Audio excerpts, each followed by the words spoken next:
Hello traders, श्रीध Bajaj channel में आप लोगों का बहुत बहुत स्वागत है। दोस्तों, आज हम इस वीडियो के अंदर देखने वाले हैं कि एफआईडीआई क्या कर रहे हैं, मार्केट आज क्यों गिरी, और उसके बाद जो है हम निफ्टी की एनालिसिस करने वाले हैं, देखने वाले हैं कि मार्केट किस तरफ की दिशा ले सकती है कल परसों।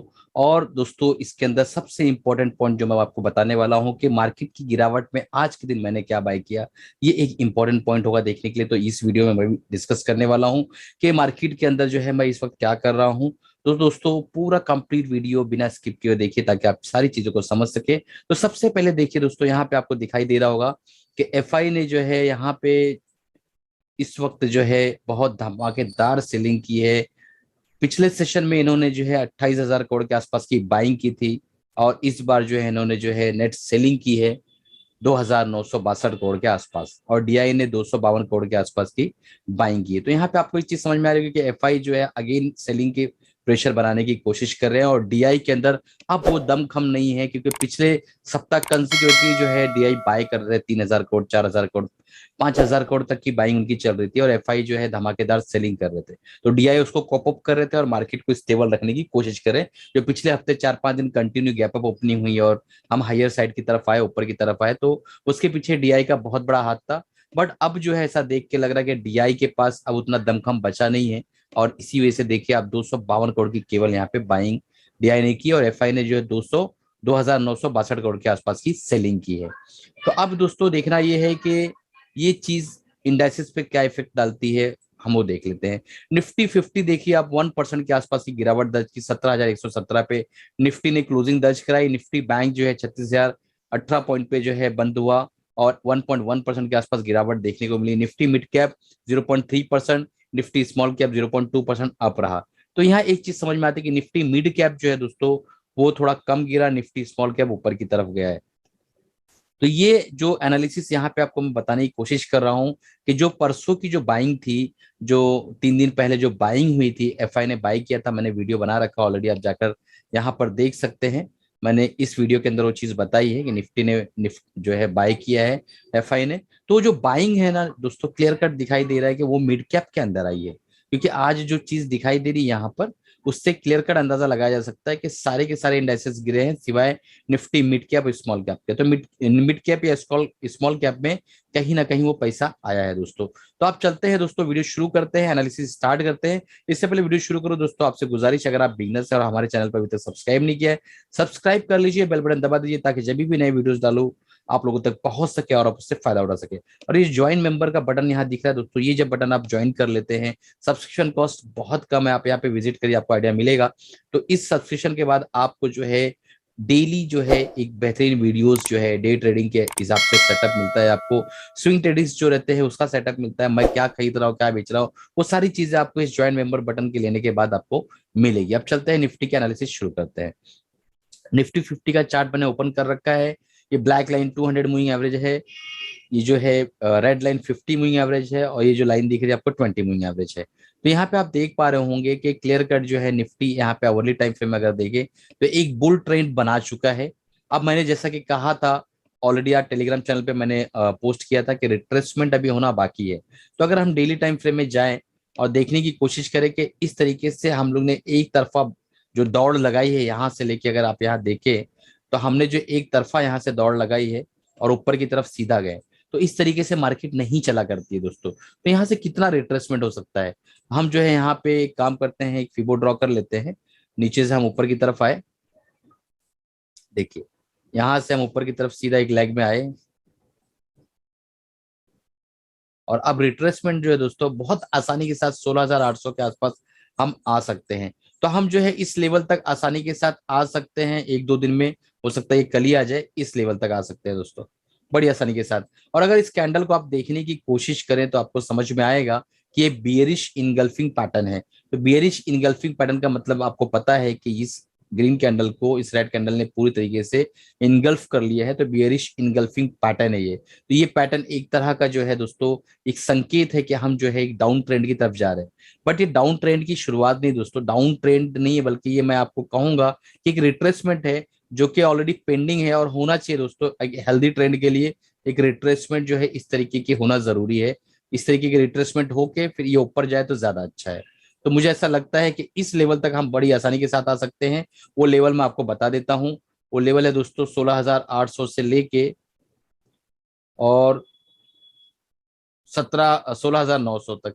इस लेवल के बीच में हम कभी भी एनी टाइम आ सकते हैं, कल परसों के बीच में, इस लेवल के बीच में। तो इस लेवल पे ध्यान देना जरूरी है। यहाँ से फिर हमें एक बाइंग अपॉर्चुनिटी क्रिएट हो सकती है। हम छोटे टाइम फ्रेम में चलने की कोशिश करते हैं। यहाँ पे देखिए आपको क्लियर कट समझ में आ रहा होगा कि प्राइस जो है दोस्तों 20 मूविंग एवरेज और 50 मूविंग एवरेज के नीचे आ चुका है। और यहाँ पे एक अच्छा खासा गैप था। यहाँ पे आप देख पा रहे हैं एक अच्छा सा गैप यहाँ बना हुआ, देखिए। देखिए यहाँ पे इस लेवल पे गैप है। इस गैप को फिल करना भी इसका जरूरी है। तो ये जो गैप जो है यहाँ से नीचे की तरफ आकर इस गैप को फिल करके ये ऊपर जाएगा वापस। इस गैप को अगर फिल करने भी आ रहा है तो आप देखिए ये लेवल अब मैं ड्रॉ करता हूँ, वापस वही 16,900 के आसपास लेवल आ रहा है। तो इस लेवल पे इसका आना बहुत ही ज्यादा जरूरी है। तो अब सवाल ये पैदा होता है कि सर क्या कल ही ये लेवल पे आ जाएगा, यानी कल ही जो है हम बाय ना करें, क्या चीजें करें? तो अब मैं बताता हूँ आपको। ये मुझे ऐसा लगता है दोस्तों कि कल के दिन अगर फ्लैट ओपनिंग होती है और मार्केट में एक बहुत ही बेहतरीन जो है 15 मिनट में एक बुलिश कैंडल बनता है, तो आप समझ लीजिए कि यहाँ से ये रिटेस्ट करके ऊपर निकल गया, नीचे आने की इसका मूड बिल्कुल भी नहीं है। बट अगर गैप डाउन ओपनिंग होती है, गैप डाउन डायरेक्ट हम यहाँ ओपन होते हैं और थोड़ा सा नीचे आने के बाद हम यहाँ सस्टेन कर ले जाते हैं 200 मूविंग एवरेज 15 मिनट के टाइम फ्रेम में आपके सामने 16,876 के आसपास का एरिया है। इस एरिया पे हम आके यहाँ से रिवर्सल देना शुरू करते हैं, तो फिर हम हमारा करेक्शन यहाँ कंप्लीट हो गया, हम ऊपर की तरफ जा रहे हैं, पर डायरेक्ट नहीं जाएगा, इस तरीके से ऊपर जाएगा दोस्तों। थोड़ा इस तरीके से होता ऊपर जाएगा, ठीक है। अब जो है हम देख लेते हैं कि अगर ये गैप अप ओपन हुआ तो क्या होगा। तो गैप अप ओपन हुआ तो बहुत ज्यादा संभावना है दोस्तों कि ये जो लेवल यहाँ पे हमें मिला है, ये लेवल, इस लेवल से एक बार फिर से ये वापस नीचे की तरफ आए। क्योंकि अभी इसका मैं जो देख पा रहा हूँ एनालिसिस के हिसाब से, टेक्निकल बेस पे, इसकी इसकी करेक्शन थोड़ी सी अभी होना बाकी है। अगर ये बुल ट्रेंड में हम आ भी गए हैं तो इसकी करेक्शन दोस्तों थोड़ा होना बाकी है। अगर हम एक बुल ट्रेंड में मान लो आ भी गए हैं तो इसका जो करेक्शन है, इस तरीके से जो करेक्शन हो रहा है, ये इस तरीके से इस जोन में आना बहुत ज्यादा जरूरी है। मैं बार बार आपको बता रहा हूँ कि 16,800 से लेके 16,900 के बीच में इसका आना बहुत ज्यादा जरूरी है, ये बात याद रखिए। तो बहुत ज्यादा एग्रेसिव मत काम करिएगा, थोड़ा सा वेट करिए, करेक्शन जोन में, इस जोन में आ जाता है, यहाँ से एक अच्छा बुलिश कैंडल बनाता है, उसके बाद ये आप बाय वगैरह सोचिएगा। बाकी मैंने आपको सारी चीजें बता दी किस तरीके से काम करना है। अगर एक गैप अप ओपन होता है तो हो सकता है यहाँ से रिवर्सल हो जाए, यहाँ पे आपको शॉर्ट सेलिंग की अपॉर्चुनिटी क्रिएट करना है।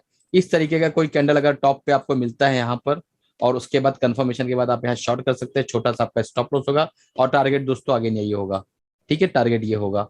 और अगर यहाँ से जो है फ्लैट ओपनिंग होती है, फ्लैट ओपनिंग में अगर ये यहाँ से एक बहुत अच्छा बुलिश कैंडल बनाता है 15 मिनट में, ऊपर की तरफ निकलता है, तो हम ये टारगेट ले सकते हैं और वहां से जो है बाइंग की अपॉर्चुनिटी क्रिएट हो सकती है। अगर एक गैप डाउन ओपन होता है और उसके बाद वहां से एक रिवर्सल कैंडल बेहतरीन बुलिश कैंडल बना के ऊपर जाने की कोशिश करता है, तो हम ये टारगेट रख सकते हैं। तो इस तरीके से आप ट्रेड प्लान बनाइएगा। चलिए अब मैं आपको बताता हूँ कि मैं क्या ले रहा हूँ। मैं जो है दोस्तों आपके सामने स्क्रीन पर आ रहा होगा, निफ्टी जूनियर बीज ले रहा हूँ। तो निफ्टी जूनियर बीज मैं किस तरीके से ले रहा हूँ मैं आपको बताता हूँ। मैंने दोस्तों अपने एक पर्टिकुलर फंड को मैंने एलोकेट कर दिया है निफ्टी के अंदर, और उस फंड के हिसाब से जो मैं अभी इस वक्त बाइंग कर रहा हूँ, जो चीजें मैं खरीद रहा हूँ, मैं आपको बता देता हूँ कि मैं क्या क्या चीजें खरीद रहा हूँ। एक मिनट। हाँ, या ठीक है, ये बेटर रहेगा, ठीक है। ये देखिए दोस्तों, निफ्टी बीज जो है, क्योंकि मैंने पहले कहीं ना कहीं जो है ऑलरेडी अंदाजा लगा लिया था कि जो बाइंग आई है एफआई की तरफ से परसों के दिन, 3 दिन पहले, 2,800 करोड़ के आसपास की, वो बाइंग जो है मिड कैप में और स्मॉल कैप के अंदर दिख रही है। तो वो बाइंग के अकॉर्डिंग जो है मैंने निफ्टी जूनियर 20 को जो है लेना पसंद किया।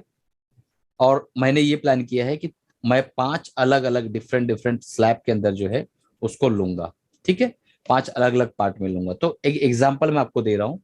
मान लो मुझे 1 लाख रुपए का जो है निफ्टी जूनियर बीज लेना है, मैंने फंड एलोकेट किया निफ्टी जूनियर बीज के लिए। तो मैं हर 1 से 1.5% की गिरावट में मैं निफ्टी जूनियर बीज को लेने वाला हूँ, ठीक है। तो ये मैंने प्लान बनाया है। तो अभी आज के दिन मैंने एक स्लॉट लगा लिया। तो हर 1% गिरावट के हिसाब से अगर देखा जाए 5 स्लॉट में, तो आपका 20,000 रुपया एक जो है पार्ट आपका बनकर आता है। तो 20,000 रुपये का आप पहला पार्ट ले लीजिए। फिर 1% की गिरावट आए, फिर 20%, जो है 1,000 का माल ले लीजिए। इस तरीके से जो है दोस्तों आप 5 से 7% की गिरावट तक के आपको माल लेने की पूरी की पूरी आजादी रहेगी, आपके पास फंड भी रहेगा, आपने जो एलोकेशन किया उसके अकॉर्डिंग। और उसके बाद जब ये ऊपर की डेफिनेटली दोस्तों मार्केट नीचे आती है तो ऊपर की तरफ जाती है। और इतने अनसर्टिनिटी, इतनी सारी प्रॉब्लम के बाद, फेड के रेट हाइक होने के बाद, वॉर के बाद, सारी चीजों के बाद, निफ्टी जो है दोस्तों सिर्फ और सिर्फ 2 से 2.5 हजार के आसपास ही, 2200 के आसपास ही करेक्ट हुई है, सारी अनसर्टिनिटी बाद। इसका मतलब ये है कि निफ्टी बहुत ज्यादा नीचे जाने के मूड में नहीं है। बहुत ज्यादा कोई प्रॉब्लम अगर दिखाई देती है तो वापस 15,600, 15,700 टच कर सकती है। तो अल्टीमेटली हमारा निफ्टी जूनियर 20 जो है ऊपर आना ही है। 1 महीना लगे, 15 दिन लगे, 3 महीना लगे, तो अल्टीमेटली हम प्रॉफिट में ही निकलेंगे। तो इसीलिए मैंने प्लान किया कि हम निफ्टी जूनियर 20 के अंदर जो है इस वक्त पैसा डालते हैं। बिल्कुल स्टैग्नेंट साइड में बैठना वो भी मुनासिब नहीं है। तो दोस्तों अब मैं आपको जो है आपको डिस्क्लेमर देना चाहूंगा कि कोई बाय सेल रिकमेंडेशन नहीं है। आप अपने फाइनेंशियल एडवाइजर से राय मशवरा लेने के बाद ही बाय या सेल करिएगा। ये सिर्फ मैं जो कर रहा हूँ मैं आपको बता रहा हूँ, और किस तरीके से कल का रिएक्शन आ सकता हूँ मैंने सारी चीज आपको बताया। चलिए इसी के साथ अलविदा चाहता हूँ। कमाते रहिए, खुश रहिए, हैप्पी रहिए, अपना और अपनी फैमिली का ख्याल रखिए, और माँ बाप की जो दोस्तों दुआएं लेते रहिए। चलिए इसी के साथ अलविदा चाहता हूँ। मिलता है अगले प्रोग्राम में अगले वीडियो के साथ।